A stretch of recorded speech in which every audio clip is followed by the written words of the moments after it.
mynews.studio. Ethiopia's highways are now filled with electric vehicles after a sweeping ban on gas-powered cars. How did all of this come about, and where is it heading next? Today is October 26, 2025. Not long ago, no one expected Ethiopia to ban imports of internal combustion engine vehicles. Then, in January 2024, the government announced a total ban on bringing in fully built fossil fuel cars. The main reason was economic. They were spending over $5 billion each year on fuel imports, which was draining the country's foreign currency reserves. And, since car ownership in Ethiopia was already among the lowest in Africa, this was both a financial and strategic move. Exactly. And this wasn't just a statement. They closed all the loopholes. By the middle of 2025, the ban even covered semi-knockdown and completely knockdown kits. That meant you couldn't just ship parts and assemble gas cars inside the country anymore. At the same time, the government started offering big incentives for electric vehicles. Import taxes for EVs were cut to 15%, and if you assemble locally, it's just 5%.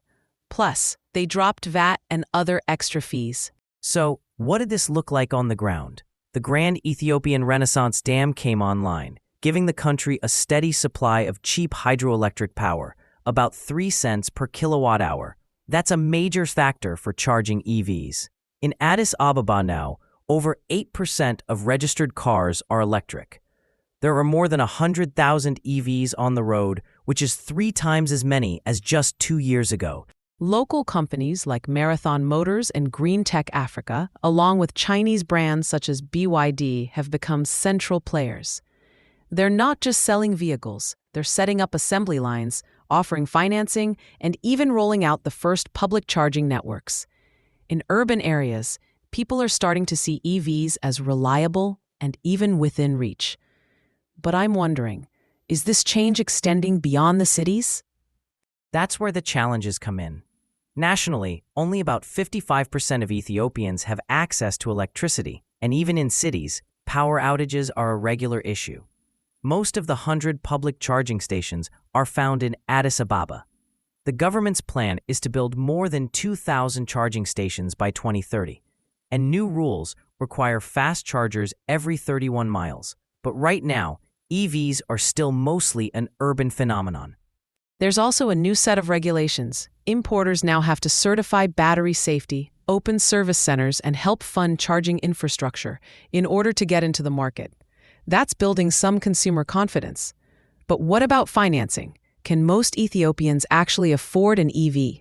Financing is a significant barrier. Most credit goes to salaried workers in cities. High upfront costs put EVs out of reach for a lot of people. Still, rising prices for used gas vehicles and ongoing fuel shortages are pushing more urban buyers toward electric cars and buses, especially for commercial uses like ride shares and pilot public transport. There's also that divide between urban and rural areas. In Addis Ababa, EV sales, jobs in charging infrastructure, and grid upgrades are creating new opportunities. But outside the cities, the lack of electricity and basic infrastructure means most people are still left out. Is this something other developing countries could follow, or is it really unique to Ethiopia? It does challenge the idea that only wealthier countries can lead on climate policy. Ethiopia used economic urgency to drive a rapid transition, taking advantage of cheap hydropower and aggressive tax breaks. But replicating this model elsewhere would depend on having renewable energy and the ability to enforce strict regulations. Other countries might draw on the incentives and infrastructure approach, but they'll face their own unique hurdles. Urban consumer attitudes are definitely changing, but it's happening slowly. In cities where power is reliable, people are adopting EVs.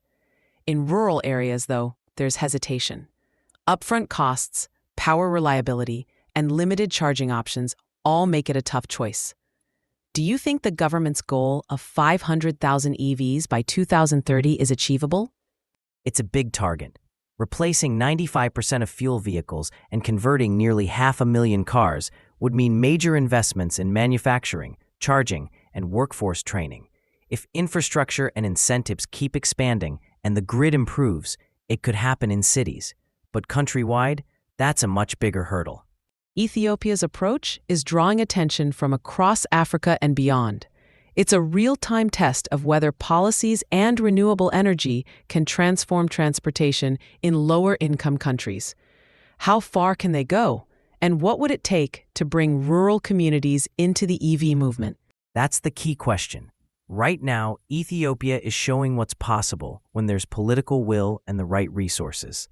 The real test will be whether this momentum can continue.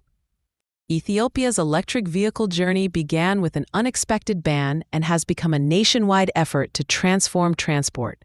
We've talked about policy, infrastructure, economic challenges, and how public attitudes are shifting. It's a story with lessons about necessity and ambition, and also about how fast change can happen and where the limits are. Thanks for joining us. Thank you for listening. This episode was brought to you by mynews.studio. Try it now for free.